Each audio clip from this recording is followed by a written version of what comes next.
works and the dozens of things you can do with it? That's right, guys. This is the MOES. Numerous models. Look below the video for a link to this. We're going to show you how it works and how many things it can work with. We're going to show you a trip to our battery bank for those disbelievers, and we're going to blow your mind. So look below the video for links, options, things you can do, and we'll be here coming up with a video. Right back. Right on back.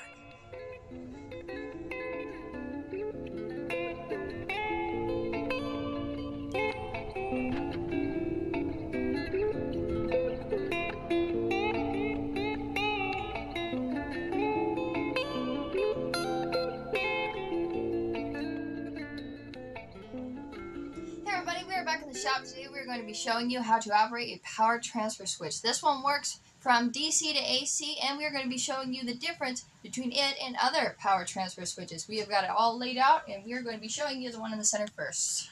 Yeah, that's the MOES. It is the what? The MOES. The MOES. This is the 60 amp version, and they have a 60 and 80. I'll put links below the video to all of them. So real quick, I'm going to show you a picture of each one. So it'll be just a clip going through those. Take a look right here.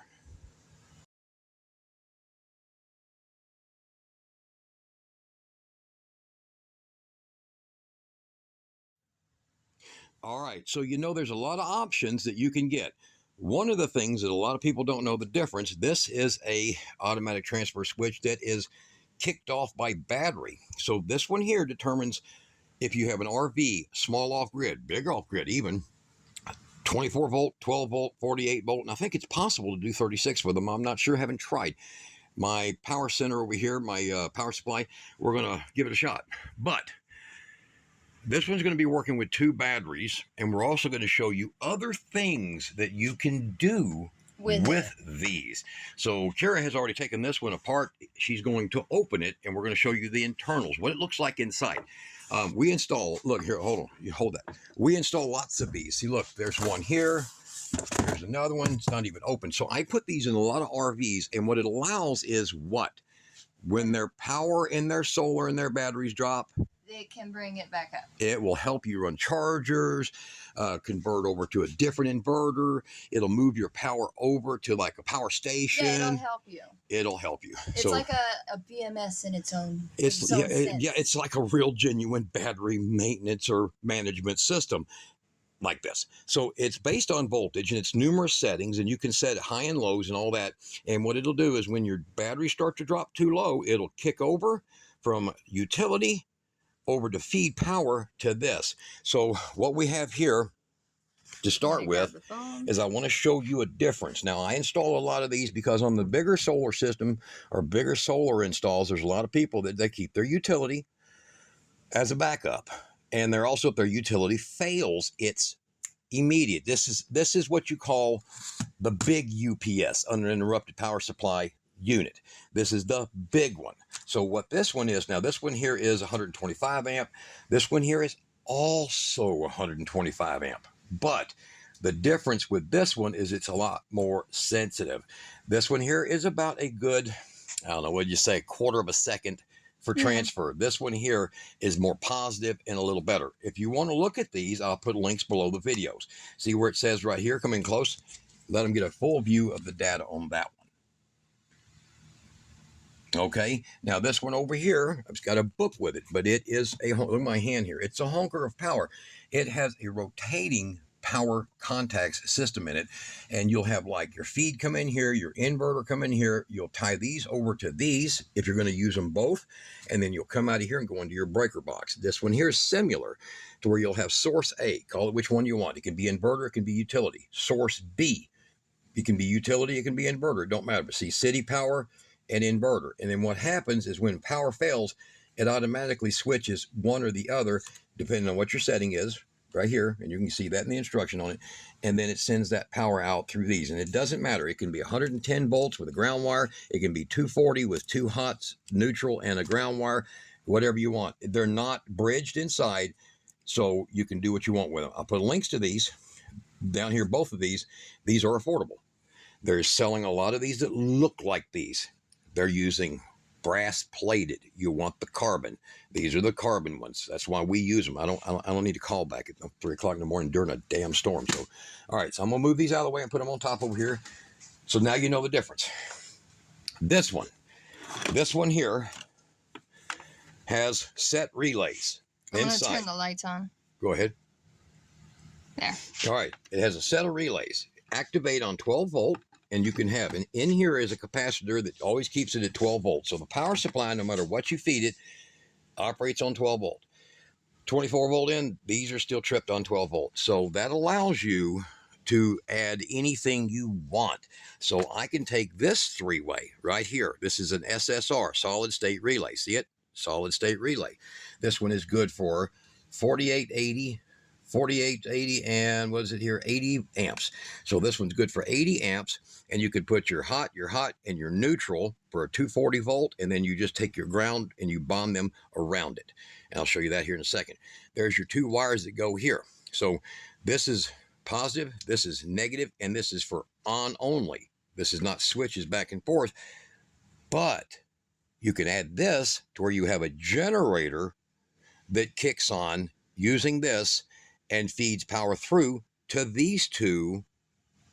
You see? Mm-hmm. Now you're getting it. You can also have a hot water heater and run this, an SSR, to an element based on when your voltage gets to a high, constant, safe level to heat your water. And I've finally got two more of these for the guys who were waiting on the water heater video. It's here. It's here. We had to wait. It's here. So I now have that, and I now have the new relay. So we've got that, and this will be running this, making hot water in a 40-gallon tank, two of these. So you guys, it's here. I've had a lot of people like, when are you going to finally do it? I'm like, waiting on parts. So what this thing does is it will switch back and forth. So you say you got inverter power going in here. You have utility power going in here. You have your output coming through here. And people are like, well, just two wire. How the hell? Well, it doesn't need but two wires. See, ground is not hot. You get it? Ground and neutral. Neutral in a 220 circuit is actually not hot. All right. You still use it. You bridge it, but it's not hot. Here, I'll show you. I actually made up something to show you. So I want people to be very clear on how this works. So I'm an artist, you know. He's art. It's my art, you know. This is art. I know that's right. So the way that this works is you got this here. Let me get this one laid back in here so they'll understand. I want to make sure people are clear on this. You can go with 120 volt, and I'm going to show you that here in a second. I've actually got the pigtails and everything. We're going to show you this thing in real action, okay? And look, you see these wires over here? 3-pack of these for about $10, 12 gauge.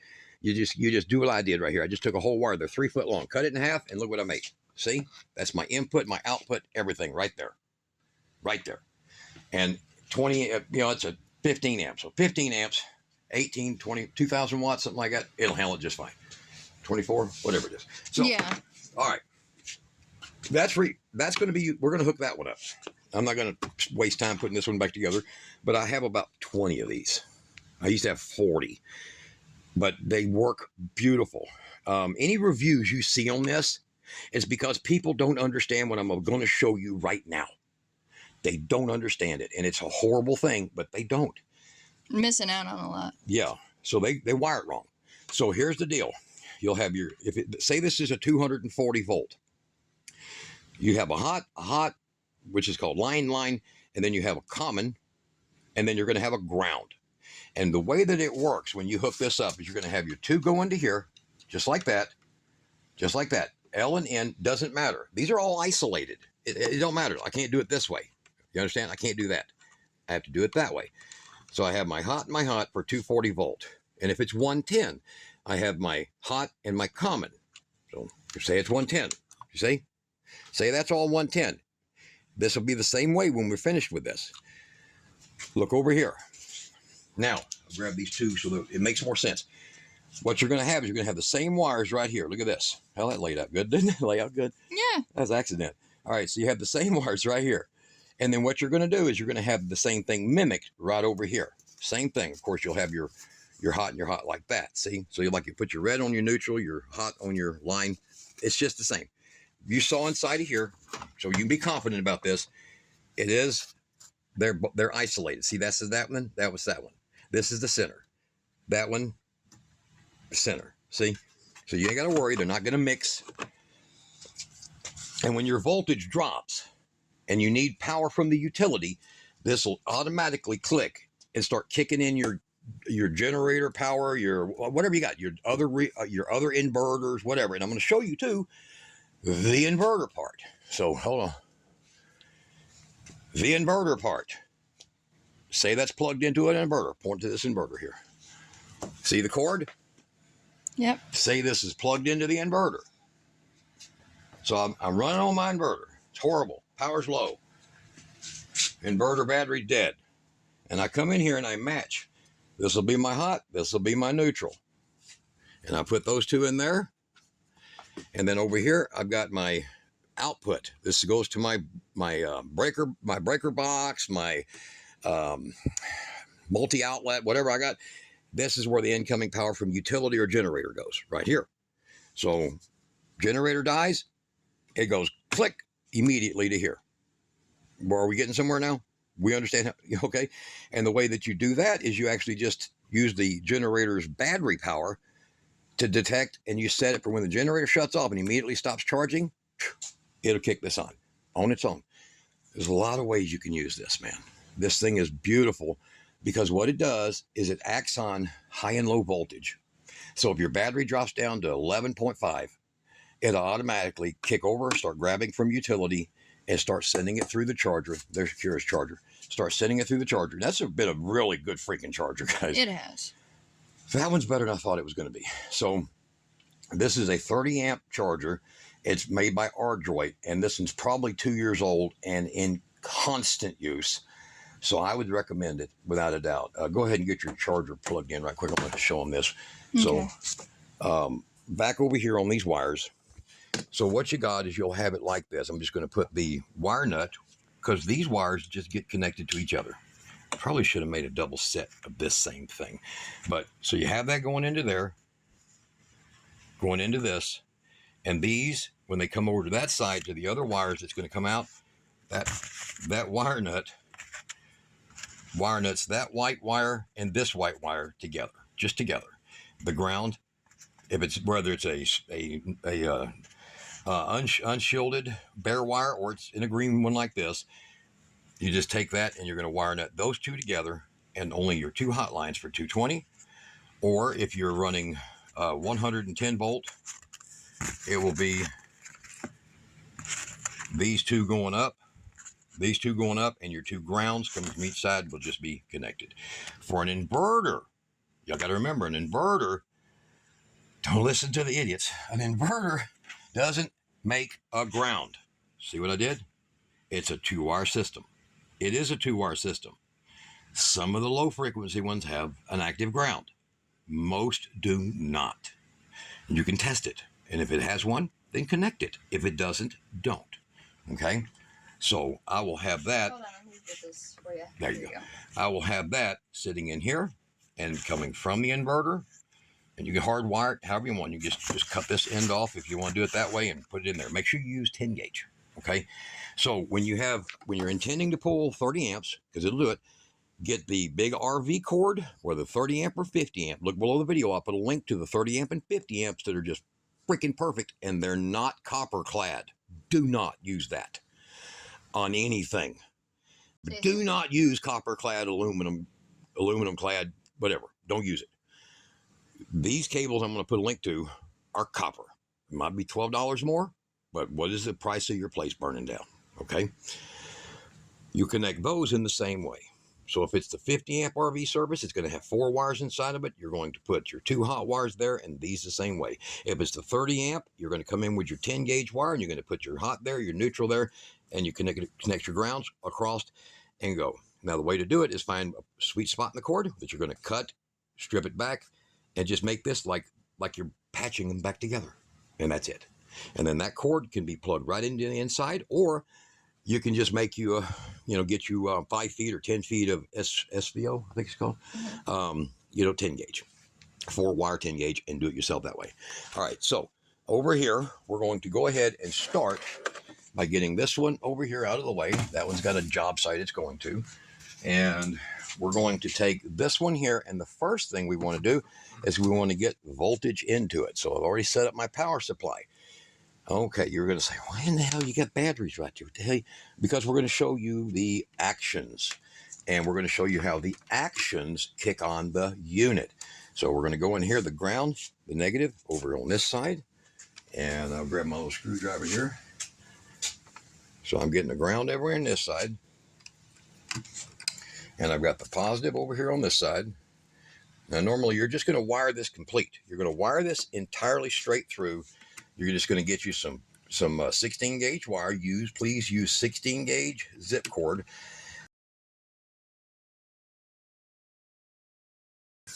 And I will put a link to a 25-foot roll of that to where you got enough length to go from there to where your batteries are at. Say you're in an RV, say you're in a small cabin, whatever they are, 24 volt, 12 volt, 48 volt, you'll use your 16 gauge to feed that, okay?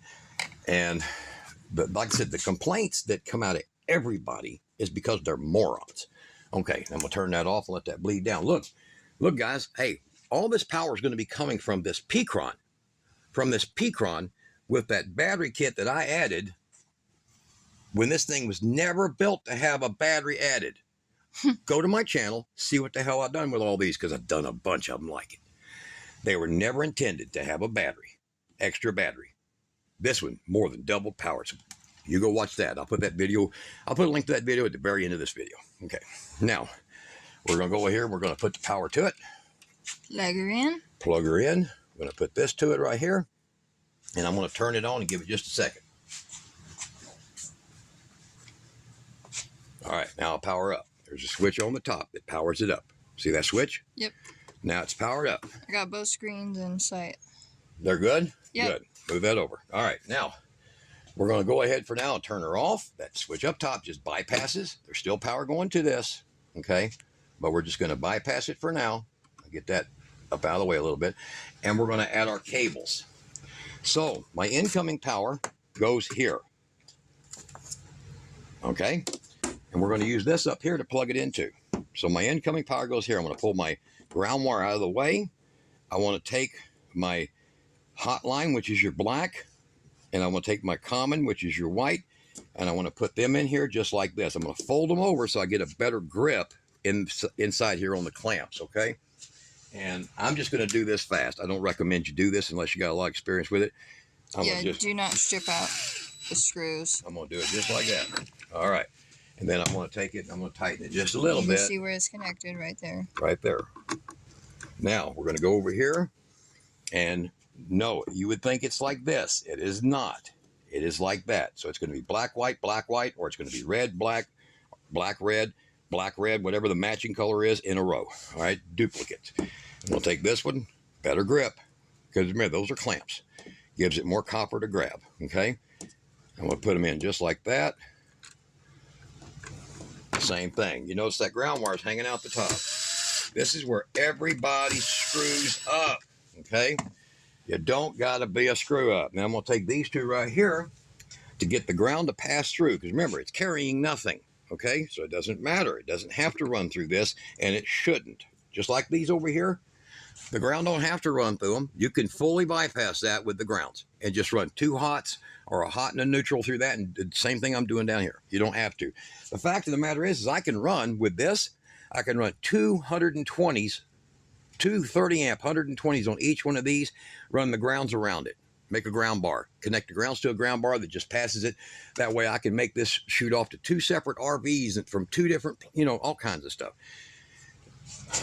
Don't be a part of the follower group, okay? Be a leader. So we're going to use this for a 12-volt battery.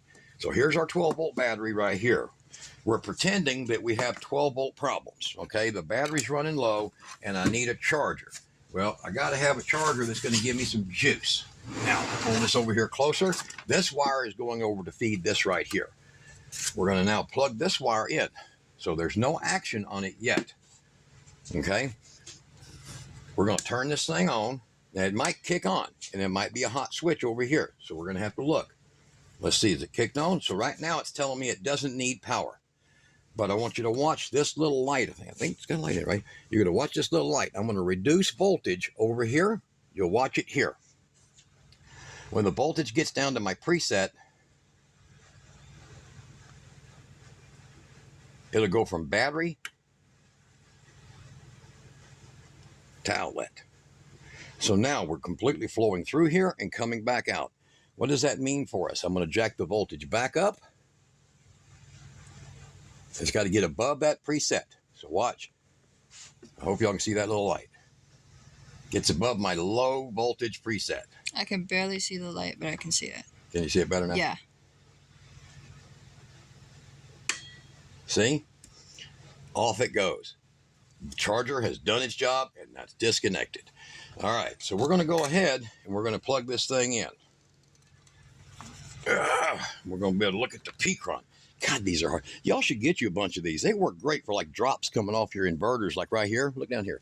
So like off your inverters right here, these cords work great for drops for that. They're really heavy and they're really stout and they don't short out, and I love them. So about $10 for a 3-pack of these freaking cords. I mean, that's why I put the link where I put it so people can get it. You can make a ton of drop cords off your inverters with those, and a ton of input cords for stuff like this. All right, so we have this over here. I'm going to go ahead and make sure its power is on, which is my switch. Right, it is. All right, so its power is on, and we're going to connect this to it. If I do it right, it's showing nothing going through right now. And then I'm going to adjust this as if, here, I'll, look, let me hit this button here. Go over here. You see it good? Yeah. Clear? There we go. I have to clear that. All right. And you'll have the settings. Low voltage setting is 12.2. So when it drops down to 12.2, it's a 7 to 10 second delay. And then at 12.1, so it has to go below that. And then it'll kick the charger on. Up here, hit it again. It gets me to my high setting. So do I want it to go, do I want this to charge all the way to 13.5? In other words, 90% charge? Or am I like, you know, that's cool. Hit this down button once and it'll start blinking. And let's just say, let's get it up to 65%, you know, right there. And then I'm going to hold that button in and it's going to lock onto it. All right. So now what it should be, let's check it. All right. 13. So 13 is our shut off. That gets me 65% charge back, so I'm not sucking down the generator or the utility, you know, big money. But it gets me through the night, you know, for being off grid or being in my RV or whatever. It'll do that. So now we're here, and we're going to show you. Let's see, where's the light on this thing? I think it's on that end, ain't it? Yeah, there we go. We're going to show you this thing in action. So 13.9. High charge on the batteries, they're just fine. Probably should be 13.4 or something. We're going to drop it down. Can you get all that? You seeing it all? Yeah, I'm seeing all of it. We're going to drop it down. Y'all been playing all night long, heavy metal music, and your damn batteries are weak. Got an air conditioner, trying to fill a water bed in your RV. Gonna keep going down. Whoops. That damn voltage is low. Whoops. Now it's kicking on, and we're going to start charging these batteries back up. Now, I'm not using these batteries for the power supply because there are, here, go here, wait till it resets. Show, getting close. They're at 87%. So I'm not going to drain down a load of power just to prove a point when I have a way of adjusting what the thing sees. So it's seeing what I'm giving it, but normally this would be connected to your batteries. So when your batteries drop down to that, they kick on this right here. Now, I'm making this video for Dan. Dan, I think, is in Florida because he's trying to figure this whole thing out. And I said, man, you know what? I'm going to do that. Yeah, see the light? It's blinking. Yeah, see it right there. All right, so full charge is going through. As you see over here, 12.2, that's not related to these batteries. Over here, they're now at 13.4, but it's putting out 30 amps, see? 30 amps are going into the battery. So it's a quick charge. All right. So we're going to claim that we're going to get up here to the 13.5 over here. 13.5. right about there, and it clicks off. Full charge, boom, we're done. Here, click off, see it go off. Whoops, mama done plugged in the electric skillet. Oh, hell. What happened? Boom, there it goes again. She drained us down. Here it goes, charging us again. So 3 o'clock in the morning, air conditioner's running. You ain't got enough batteries, but you still plugged into the park power, or hell, just nothing but a 14 gauge cord going back to the house, or you're trying not to exceed 500 kilowatts from your utility company because it's on your backup. There you go. There you go. And I'll show you how to do it with 24. I'll show you how to do it with whatever, that you need. It's really simple. It's the same procedures. You'll look at what's my battery shut off rate on lithium ion or my lead acid. Where's my 50% DOD at? On a lead acid, it'll be 12.2. On a lithium ion, it'll be 12.3. So set at least 12.2 is your restart voltage, or your restart for charge. Or you can set it if you're running sodium ion, you can set it for 11.5. Okay. Some people in the future here are going to be running sodium ion. They don't store a lot of amp hours, but God, will they ever be awesome mixed with a lead acid battery bank. Holy cow. Because they got the high voltage retaining ability, and the lead acid batteries will pull them down to a perfect amount to where your inverters and everything will run. So if you took 30% sodium ion and 70% lead acid and you just stuck them together, AGMs, Li, sodium salt acid, whatever, ion, boom, wicked. I run both. I run lead acid and I run lithium ion together. 3 years and a month. Yeah. Now, right? Mm-hmm. When we started doing that. And I was told, you can't put a 200 amp hour battery with a 300 amp hour battery. You can't put a 300 amp hour with a 400 amp hour battery. If you don't know anything about battery internal resistance, don't tell me that. Each one of those have a different internal resistance. Let me show you a little quick thing here. Let me show you this so that people that get confused will immediately understand. So this is not just about the charger. This is about mixing these batteries.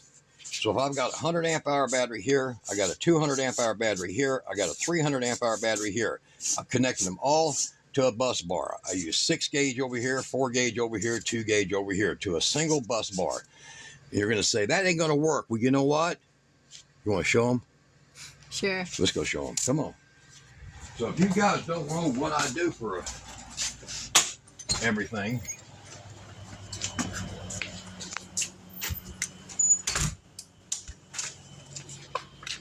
all right, what do we got over here? 200 amp hour, 300 amp hour, 460 amp hour, 1 gauge, 2 gauge, 4 gauge. Over here, 140 amp hour, 4 gauge, 2 gauge, 300 amp hour. No, 200, right? It's 200 amp hour. Yeah. 135 amp hour, 140, 135. This over here, and this is an old junk Dr. Prepare battery with 6 gauge. So this is 4 gauge, 6 gauge, 6 gauge, 2 gauge. Bridged all the way back in the building with, 2 watt. Then bridged again all the way back. Bridged to here, and then all these different lines. I use scraps. They're continuous. There's no break in these when they go through the wall 9 feet over to the terminals in there. But every one of these is pulling a different equal amount. So I'll show you that. Stay right here. All right. So over here, this one here is pulling 18.48 off of this big battery. This one here, this is 5:30 in the morning, guys, but it's this one here, 12. The 300 is putting out 12. The 460 amp is putting out 18, and they're going to charge backwards the same way. And this one here is putting out 8.4. Get them numbers. They're balancing. So every time that this one gets a 50 seconds of a volt lower, this one steps in to make up for it, and vice versa, and however you want to call it, as each one of these has a volt lower. Okay, so this one says 13.79. This one over here is 13.79. 0.81. That one is going to send more, is going to allow more, not allowing that one. So it doesn't matter which one is which. They're all going to balance on top end volts. So when they're all charged at the same rate, you'll get 16 coming into here, 12 coming into here, and 8 going into there during the charge. It's lithium ion, guys. It's not freaking alkaline. All right, so what do we got over here? And sometimes a battery's a better quality battery. Like this one here has got BYD cells in it. This one here actually has Eve cells in it. So this one here might just put a hair more than it should, but it still balances in the end. So what do we got over here? 9.3. So this 200 amp hour is the same as, basically the same as that 200 amp hour right over there. All right. But what is this 140, right? No, this is 100 amp hour. I'm sorry, 100 amp hour. See that? So what is it trying to offer the deal? Okay, it's only sending at 3.2. Basically, if it was a 200 amp hour, it'd be 7. Really close to what this one's doing. All right, so what is this one sending out? This little Dr. Prepare, probably nothing. 4. It's 100 amp hour, but it's only offering it 4. Of course, it has cylindrical cells, so it's going to have a slightly higher top end voltage. Those are shit. Pardon me. That's a different everything on it. All right, yeah. So hold that your other hand up here. Okay. So what is our little digimarker with only a 50 amp BMS in it? Only a 50 amp BMS. What is it sending? It is sending. So what was the difference? Because I've got this one run into this one and then using 4 gauge over here. See it? Yeah. To this main. So it's running 10, okay? And part of that is this one, which is 4, so it's running 6 amps. So this one's running and sending 6 amps. Even though it says 10, it's 6. Stupid set button. And then this one here is running basically 5.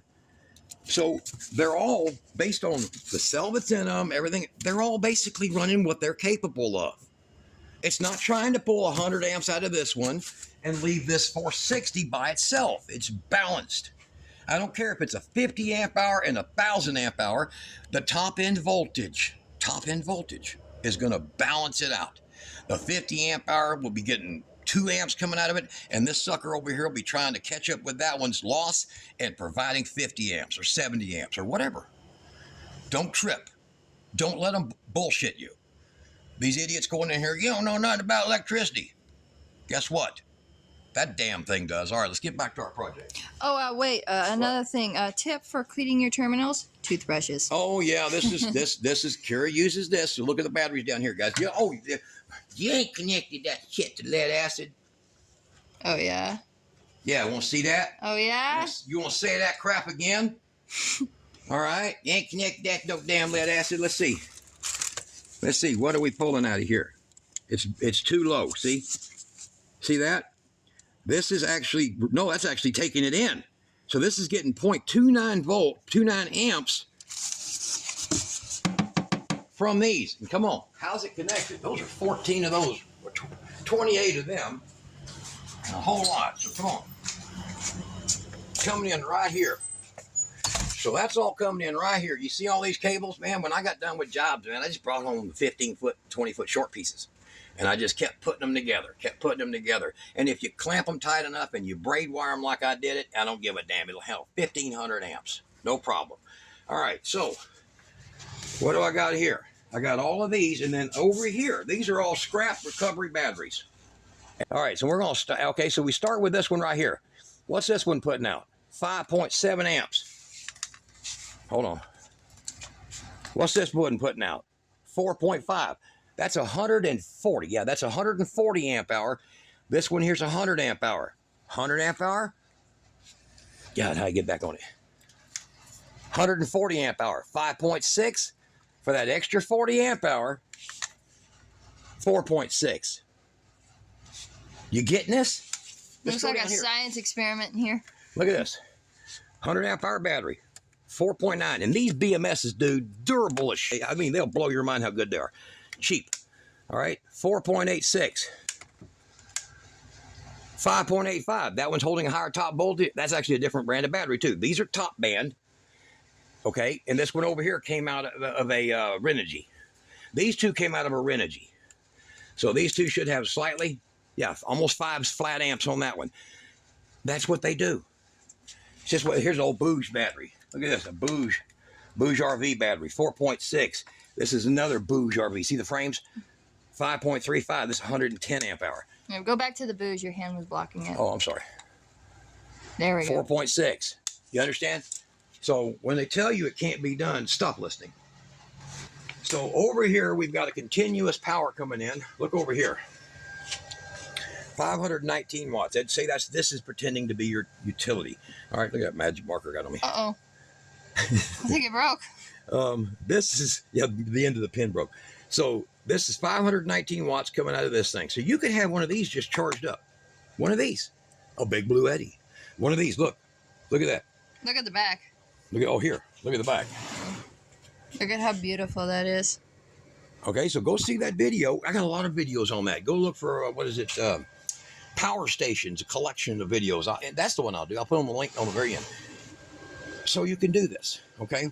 Now, right now, it's showing 13.5 and 90% charge. Now, oop, I hit it with my finger. 90% charge. However, I'm just shooting for 90%. So let's get up that voltage. Look over here. We're going to get to 90%. Hear it click. Hear that go off. See that quit charging. This is easy. So whether you're using a generator or anything else, all these dummies that are complaining, I can't believe these people are complaining. This is so stupid simple, man. A 4-year-old could do it. But they're complaining because they don't understand this part right here. And as I showed in the beginning of the video, the other part for the 240. I've got a 50 amp. I had one guy in there, he goes like, a 50 amp RV plug and it don't work on it. No, because you're a moron. You didn't even follow the basis of the instructions. This ain't going to do you a damn bit of good. They send with it. But if you go online, there'll be some pictures, probably the ones I put up there 4 years ago, that shows you how. So this allows you to charge your batteries off the utility, but be mostly online or mostly offline. I mean, off grid. So what if it's, 4 days of snow? Okay, it'll just kick on. Now I do suggest nothing bigger, and I'm gonna put a link down there below to it because it is the Rec Pro, but I'm gonna put a link below to it. It's the Rec Pro, 65 amp. If you are 12 volt, the 30 amp if you are 24 volt, the 18 amp, which I'll put a link to that one if you're 48 volt. And the reason is not because of this, it's because of this. Okay. If you want to go higher, do what I said earlier about the 10 gauge. 12 is fine, but 10 gauge. And then the big, RV plug, make you an outlet at your utility box with a 30 amp outlet, AC outlet. And you want to be able to use this. These are probably good for 10, 15 years, just like they are. And they're cheap, like 80 to 100 bucks. So look below the video. I'm going to put a link to every one of these. You've seen how it works. You've seen how easy. The inverter plug part, I would show that, but I don't want to hook the damn batteries up. Just remember that if you're say that's plugged into your inverter, just remember that this is your whole deal right here. Whoops, right there. That's your whole deal right there. That's it. No ground, unless your inverter has an active, actual diode protected ground. Okay, diode protected ground. In other words, it's a one-way. If it don't, if you can sense this to the center and they match, it's not a one-way. But if it has it, go ahead and use this going to here. Otherwise, guys, that's the MOES. There's the 80 amp. They are the most dependable. They do use the same relays that's in a Komatsu. That relay, if you've seen the brand, hold on, let me show them.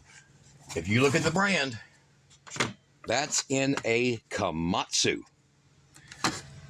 That is a Korean-made Komatsu relay. That's what changes over your drives and your tracks and all of that crap in your Komatsu big, large excavators. So these are the relays that's used. And you know how long those suckers run? Frickin' forever. So the MOES is the brand to get. There's a lot of knockoffs. They've bought this front, and you look in there and they got their freaking blue 30 amp plastic relays. Don't get this one right here.